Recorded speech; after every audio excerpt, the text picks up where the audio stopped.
I'm Father Bosco, the parish priest of Mary, Mother of Church at Margaret Fields. And sisters and brothers, this Sunday, the 5th August, begins the celebration of the National Vocations Awareness Week, which continues until next Sunday, 12th August. The National Vocations Awareness Week is an annual celebration of the Catholic Church in Australia dedicated to promote the vocations to single life, married life, and priesthood and consecrate religious life through the prayers and education. This week is also dedicated to renew our prayers and support for those who are considering which one of these particular vocations they will search. National Vocations Awareness Week is designed to help promote vocations awareness and to encourage young people to ask, to what vocation in life is God calling me? The week provides an opportunity for all Australian dioceses and parishes and schools and religious communities in other Catholic organizations to focus at the same time on the call to holiness. So it is held over 2 weekends. The first weekend focuses on single and married vocations. The second on consecrated religious life and the priesthood. So today, I would like to reflect with you on our vocation, our call to holiness, and the beauty and importance of the vocations to single life and married life.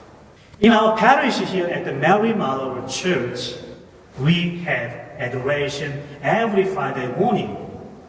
At this time, especially we pray for all vocations, single and married and priesthood and the religious life. I believe that holiness is not extraordinary things for only special people who are living in monasteries or convents. Holiness is the ordinary means of what it means to follow Jesus.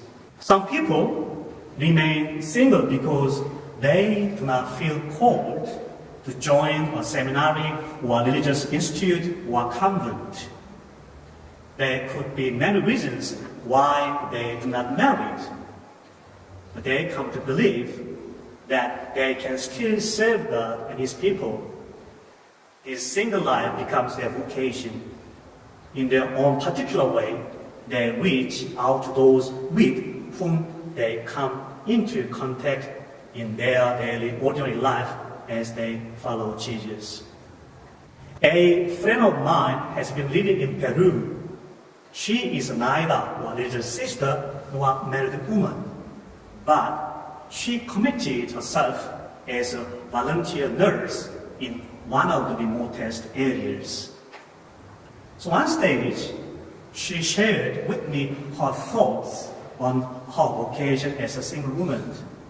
And she believed that God allowed her to have peace and freedom to explore her life to serve God and His people in many places.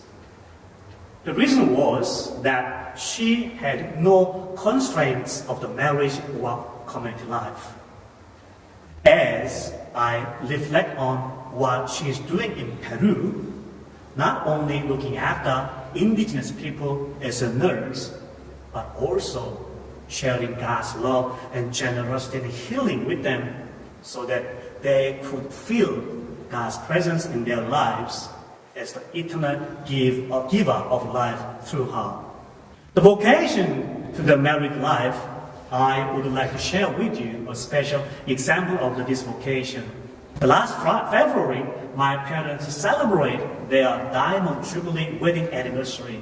So I really appreciate their love and efforts and patience and faith to be a wife and a husband for the past 60 years. I believe that they might have undergone and overcome many challenges and difficulties, yet they were given the grace to raise 5 children as well as to be faithful to God and each other. During their marriage celebration, they would have exchanged vows of consent, such as, I promise to be faithful to you in good times, in bad, in sickness, in health, to love you, to honor you all the days of my life. I believe that it was a commitment they made each other for life. So the vocation to marriage is an incredible call and gift of God to a life of holiness within the loving relationship shared by the couple in their family. It's also a special way to follow Jesus, to live together, to express and witness God's love and compassion. Without their discernment of being a married couple, I wouldn't be here today. Even though they were not well educated, but I have learned many things from them. They were my first catechist to help me how to pray and how to live as a Christian. And they allowed me to be born into this world. And they never stopped supporting me in many ways. So thank you for listening to my sharing. And finally, I would like to place an emphasis on holiness. Someone says that the holiness, it is not our work, but God's work in us. So let us allow Him to do His work by opening our hearts and minds to Him to create in us a new heart and new desire to want only what He wants. Thank you. We have just heard from Father Bosco, who reminded us that we are called to be holy. My name is Father Henry Adler, and I am the Provincial of the Divine Word Missionaries in the Australian province. Earlier this year, Pope Francis dedicated to the subject of vocation to holiness an entire exhortation, reminding all of us Christian believers about our call to holiness. Are you called to consecrated life? Asked the Pope. Be holy by living out your commitment with joy. Are you married? Be holy by loving and caring for your husband and wife as Christ does for the Church. Do you work for a living? Be holy by laboring with integrity and skill in the service of your brothers and sisters. Are you a parent or a grandparent? Be holy by patiently teaching the little ones to follow Jesus. Are you in a position of authority? Be holy by working for the common good and renouncing personal gain.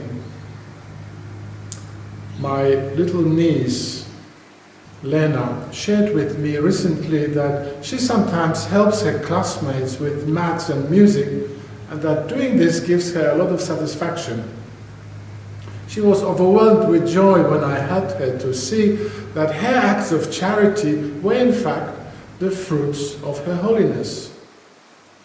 This realization has encouraged her to put even more effort into helping those of her friends who need help.